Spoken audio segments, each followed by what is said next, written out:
Hi. Hi. Okay. ഒന്നും വിചാരിക്കല്ലേ, ഇച്ചിരി sanitiser അടിക്കുവാണ് കേട്ടോ. ഓക്കെ. എന്നെ പൊട്ടനാക്കാണോ? അതാക്കേണ്ട കാര്യമുണ്ടോ? അങ്ങനെ ഒന്നും വിചാരിക്കേണ്ട കാര്യമില്ല. നമ്മുടെ ബേസിക് ഹൈജീനിന്റെ ഭാഗമായിട്ട് ഇപ്പൊ ചിത്രയെ അടിച്ചോളൂ, വിഷയമില്ല, അപ്പൊ പ്രശ്നം തീർന്നു. എന്തൊക്കെയാണ് ഇവിടെ നടക്കണത്? ഇപ്പോ OCDയുടെ ഒരു മൂർധന്യ അവസ്ഥയാണ് രോഹിത്തിന് എന്ന് പറയുന്ന ആളുകളോട് എന്താണ് രോഹിത്തിന് പറയാനുള്ളത്? ഇപ്പൊ ഞാൻ ഹാർപ്പിക്കിൽ പിടിച്ചാലും ഡെറ്റോള് ഇട്ട് കുളിച്ചാലും അത് എന്റെ പ്രശ്നമല്ലേ.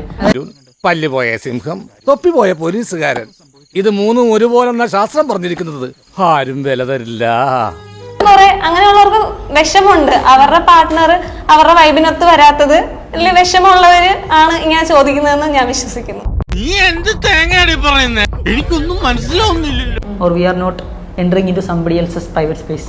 നടുവൊടിഞ്ഞ് പണിയെടുത്തിട്ട് പറമ്പ് പണിയൊക്കെ ചെയ്തിട്ടാണ് ഗ്രീൻ ഹൗസ് എന്ന ഒരു ബ്രാൻഡ് ഉണ്ടാക്കിയെടുത്തത്. പച്ച വീട്ടിൽ പ്രശ്നേഷ് എന്നുള്ള പേര്. അപ്പൊ ആ പേര് ശരിക്കും നിങ്ങൾക്ക് എപ്പോഴെങ്കിലും ഒരു അനുഗ്രഹമായിട്ട് തോന്നിയിട്ടുണ്ടോ? ഞങ്ങൾ തേടി നടക്കുന്ന ഒരു വിഭാഗം ആൾക്കാർ, പ്രത്യേകിച്ച് ചെറുപ്പക്കാർ നമ്മുടെ നാട്ടിലുള്ളത്തോളം കാലം പണിയൊന്നും ഇല്ലാണ്ട് വീട്ടുകാരുടെ തീറ്റെല്ലാം നടക്കുന്ന കമന്റ് തൊഴിലാളികളുണ്ട്.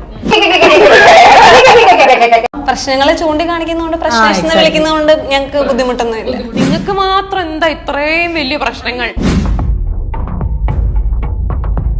കടത്തിണ്ടയുമായിട്ട് കരയിൽ കറങ്ങി നടന്ന പഴയ കമലാസനല്ല, സ്വന്തം കാശ് കണ്ട് സ്വന്തം കണ്ണ് തന്നെ തള്ളിപ്പോയ പുതിയ കമലാസനൻ, അൽ കമലാസനൻ.